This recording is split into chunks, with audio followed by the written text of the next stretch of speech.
Hello बच्चों। तो class 9th Hindi medium का चैप्टर नंबर फर्स्ट स्टार्ट किया था, उसमें से आपको मैंने बेसिक्स सारा पढ़ा दिया है। बेसिक्स में आपको मैंने वास्तविक संख्या पढ़ाई थी। उसमें वास्तविक संख्या कितने प्रकार की है? दो प्रकार की होती है, एक परिमेय संख्या होती है, एक अपरिमेय संख्या होती है। तो बच्चों उसके बाद अपन ने बेसिक सारा कंप्लीट कर लिया था चैप्टर नंबर फर्स्ट का। आज पढ़ेंगे क्वेश्चंस एक्सरसाइज 1.1। तो 1.1 में आपको क्वेश्चन सारे मैंने लिख के रखे हैं। एक्सरसाइज 1.1 है, 1.1 है एक्सरसाइज। तो सुने बच्चों, क्वेश्चन सारे लिख के रखे हैं। देखो, क्या शून्य एक परिमेय संख्या है? क्या जीरो एक परिमेय संख्या है? अगर है तो P बटा Q के रूप में लिख सकते हैं क्या इसको? अगर शून्य जीरो परिमेय संख्या है, क्या होती है क्या? और होती है तो इसे P बटे Q के रूप में लिख सकते हैं या नहीं, इसका आंसर है। तो देखें बच्चों, आंसर में क्या लिखेंगे अपन लिखेंगे हाँ, शून्य एक परिमेय संख्या होती है। आपको मैंने परिमेय संख्या जब पढ़ाई थी उसमें लिखा था जीरो एक परिमेय संख्या होती है। जीरो क्या होती है? एक परिमेय संख्या होती है। तो लिखेंगे शून्य एक परिमेय संख्या है।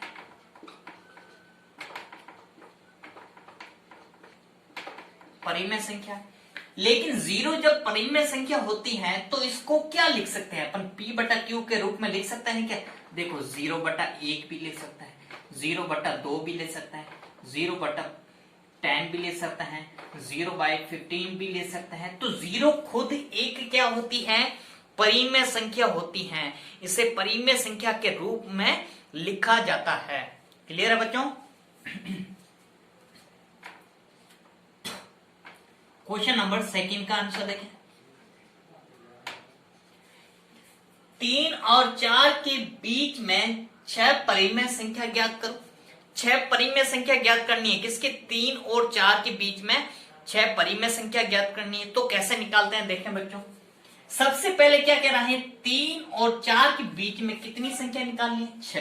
तो यहां लिखा 3, यहां लिखा मैंने 4। इसके बीच में कितनी परिमेय संख्या निकालनी है? 6 परिमेय संख्या निकालनी है। 6 परिमेय संख्या कैसे निकलेगी? देखो, कितनी पूछ रहा है? 6। जब 6 पूछ रहा है तो आप उसमें से एक अधिक करो। क्या करो? एक अधिक करो। कितना हो गया? 7 या 8 भी ले सकते हो। हमेशा जितनी संख्या पूछ रहा है बीच में निकालने के लिए उससे अधिक लो। 1 लो, 2 लो या 3 लो या 4 लो, आप ले सकते हो। वो संख्या जब लेते हो, जैसे मैं कह रहा हूं कि मेरे पास परिमेय संख्या कितनी निकालनी है? 6। 6 में से एक अधिक करूं, कितना हो गया? 7। 6 में एक अधिक किया, कितना हो गया? 7। अब परिमेय संख्या कह रहा है, क्या कह रहा है? परिमेय संख्या। तो परिमेय संख्या क्या होता है? P बटा Q में। तो परिमेय जो संख्या बनेगी वो P बटा Q के रूप में लिखना है। कैसे लिखेंगे देखें, आपने लिया 3 और लिया 4। अब 3 जो लिया है, इसको 3 को मैं ऊपर नीचे 7 से गुणा करूंगा। क्या करूंगा? हर और अंश को किससे गुणा करूंगा? 7 से गुणा करूंगा। तो ऊपर नीचे किससे गुणा किया? 7 से किया। तो अपन क्या लिखेंगे? 7 दिया 21 बटा में कितना? 7 लिखा। ये संख्या क्या है? 4। इस 4 को ऊपर नीचे 7 से गुणा करूं, क्योंकि जितनी संख्या बीच में पूछ रहा है उससे एक अधिक संख्या लेने के बाद ऊपर नीचे दोनों संख्याओं में क्या करो? गुणा करो। तो 4 को 7 से गुणा करेंगे तब कितना आएगा? 4 7 28 बटा में 7। देखो, 28 बटा 7 या 21 बटा 7, 21 बटा 7 और ये 28 बटा 7। जस्ट देखो, 21 और 28 के बीच में गैप कितना है? 6 संख्याओं का गैप है। कितने का है? 6 संख्याओं का गैप है। 21 के बाद क्या आएगा? 22 आएगा। 22 के बाद क्या आएगा? 23 आएगा। 23 के बाद क्या आएगा? 24 आएगा। देखें आप, 21 बटा 7, 22 बटा 7, 23 बटा 7, 24/7, 25/7, 26/7, 27/7 और ये क्या है 28/7। देखो 1 2 3 4 5 6 कितनी संख्या है? फर्स्ट में 21/7 या 28/7। देखो 1 2 3 4 5 6 किसके बीच में? 4 और 3 के बीच में कितने? 22/7, 23/7, 24/7, 25/7, 26/7, 27/7। नहीं आया समझ में? आ गया समझ में? तो सबसे पहले क्या कहोगे? हमेशा जितनी संख्याएं आपको बीच में निकालने के लिए बोले, उस संख्या जितनी पूछे उससे एक जोड़ दो। जैसे 6 का पूछा तो एक जोड़ दो, उसमें कितना हो गया? 7। किसके बीच में निकालनी है? 3 और 4 के बीच में निकालनी है। तो 3 को 7 से ऊपर नीचे गुणा करो, 4 को भी 7 से ऊपर नीचे गुणा करो। अब जो संख्याएं आएगी दोनों में गुणा करने के बाद, अब देखो उसके बीच में कितनी संख्याएं बच रही है, वो सारी लिख लो, तो वो क्या होती है? परिमेय संख्या होती है। नहीं आया समझ में? आगे समझ में? वेरी गुड बच्चों। तो अपन क्या लिखेंगे यहां पर? ये तो अपन ने मेथड किया, सॉल्यूशन निकाला अपन ने, ये तो याद रखनी है बच्चों यहां पर ये बातें आपको। तो 3 इसके बीच में कितनी बनेगी संख्या? ये नहीं लेनी है साथ में, ये तो खुद है, मल्टीप्लाई किया। 22/7, 23/7, 24/7, 25/7, 26/7, 27/7, 28/7 और लास्ट में कौन सी संख्या है? 4। इन बीच में कितनी संख्याएं आ गई? 6 परिमेय संख्या निकाल दी। कोई डाउट? यहां तक कोई डाउट बच्चों? होना भी नहीं चाहिए, बहुत इजी समझाया आपको। अब ऐसा नहीं आ रहा है तो एक और तरीका देखें। यहां पर मेरे पास कितना है? 3 है। 3 के बाद अगर पॉइंट में आंसर निकाले हैं तो मेरे पास क्या आएगा? 3.1, 3.2, 3.3, 3.4, 3.5, 3.6 ऐसे आती है संख्याएं। अब इसके बीच में कितनी निकालनी है आपको? 6 निकालनी है। तो 3.6 तक अपन निकाल सकते हैं, ऐसे भी निकाल सकते हैं, जैसे 3.1, 3.2, 3.3, 3.4, 3.5, 3.6 ये भी निकाल सकते हैं। 3.1, 3.2, 3.3, 1 2 3 4 5 6 ऐसे भी निकाल सकते हैं। क्लियर है बच्चों? बट ये आपको मेथड ज्यादा अच्छा लगेगा क्योंकि इसको एक नंबर बढ़ा दो, उससे क्या कर लो? मल्टीप्लाई कर लो ऊपर नीचे। क्लियर है बच्चों? ये इसका आंसर होता है क्वेश्चन नंबर 2 का। अब क्वेश्चन नंबर 3 देखें बच्चों। क्वेश्चन नंबर 3 क्या कह रहा है? 3/5 और 4/5 के बीच में 5 परिमेय संख्या ज्ञात करो। क्या करो? 5 परिमेय संख्या ज्ञात करो। देखो 3/5, 4/5 में 5 परिमेय संख्या ज्ञात करो। कितनी करो? 5 पूछ रहा है। कितनी पूछ रहा है? 5। तो आप किससे मल्टीप्लाई करो? 6 से ऊपर नीचे मल्टीप्लाई करो। नहीं आया समझ में? आ गया बच्चों? Very good. तो देखें क्वेश्चन नंबर 3 का आंसर यहां कितना है? 3/5 और आपको क्या लिखना है? 4/5 लिखना है। 4/5 इसको तो पहले कितनी पूछ रहा है? 5 संख्या है, परिमेय संख्या निकालो। 5 पूछ रहा है तो आपको कितनी लेनी है? 6 लेनी है। तो 3/5 को 6/6 से गुणा करो। 6 3 18, 5 1 30, 6 5 30 होता है। अब इसको 4/5 को 6/6 से गुणा करो। 6 4 24, 6 5 30। देखो यहां पहले 3/5, 4/5, 5 हर दोनों में समान।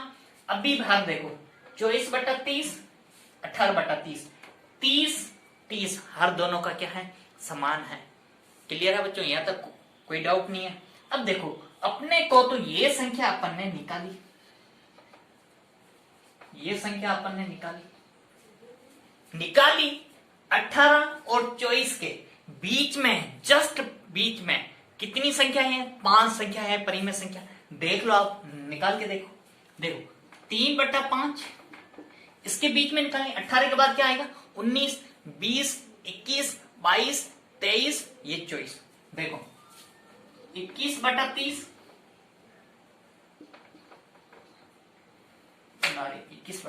19 लिखो, 19/30,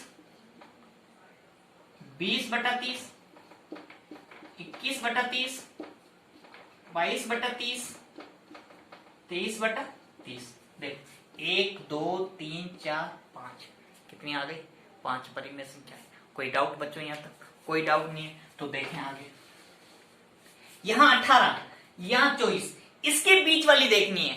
क्या करनी है? इसके बीच वाली संख्याएं देखनी है आपको। 18 के बाद क्या आएगा? 19, 19/30, 19 के बाद 20/30, 21/30,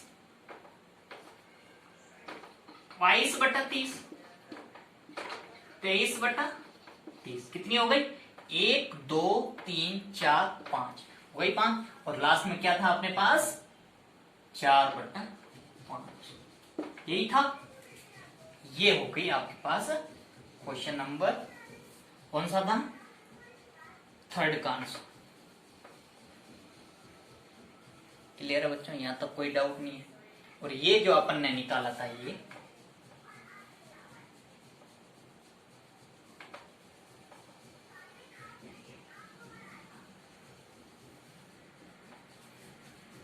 सेकंड का आंसर आ गया, 3rd का आंसर आ गया। कोई डाउट बच्चों यहां तक? अब क्वेश्चन नंबर आपको कौन सा करना है? एक क्वेश्चन नंबर लास्ट रहेगा, क्वेश्चन नंबर 4, वो अभी करवा रहे हैं आपको। हाँ तो बच्चों सुने, एक जो लास्ट वाला क्वेश्चन नंबर 4 है उसके बारे में अभी पढ़ते हैं। सत्य और असत्य बताएं। सत्य और असत्य बताना है। कारण के साथ अपने उत्तर दीजिए।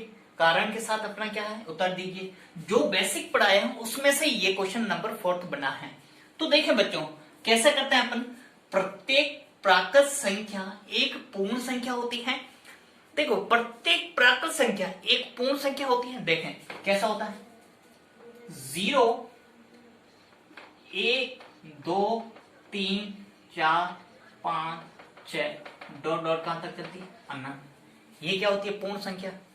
अब प्राकृत संख्या 1, 2, 3, 4, 5, 6, 7, डॉट डॉट कहां तक? अनंत। क्वेश्चन में क्या पूछा है? प्रत्येक प्राकृत संख्या एक पूर्ण संख्या होती है। प्रत्येक प्राकृत संख्या एक पूर्ण संख्या होती है। प्रत्येक प्राकृत संख्या एक पूर्ण संख्या होती है। देखो 1, 2, 3, 4, 5, 1, 2, 3, 4, 5 इसमें आ रहा है पूर्ण संख्या में, तो अपन क्या कहेंगे? सत्य है कथन।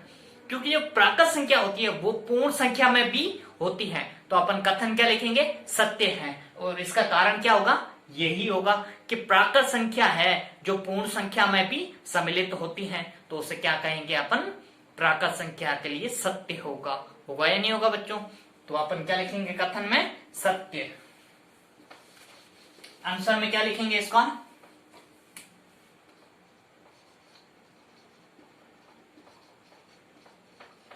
क्या लिखेंगे? सत्य। अगला आता है क्वेश्चन नंबर, प्रत्येक पूर्णांक एक पूर्ण संख्या होती है। प्रत्येक पूर्णांक एक पूर्ण संख्या होती है। बताओ आप। 0 ये पढ़ा, 1, 2, 3, 4, 5, 6, डॉट डॉट का अनंत। -1, -2, -3, -4, -5। अब देखें डॉट डॉट कहां तक? अनंत।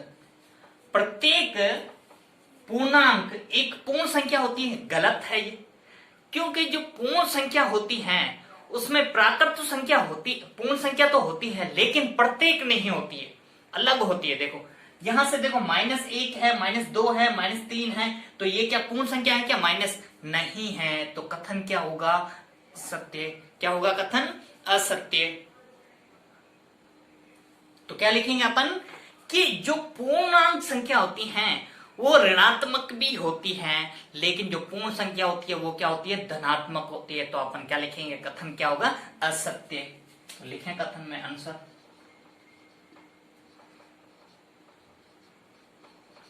क्या लिखेंगे, असत्य।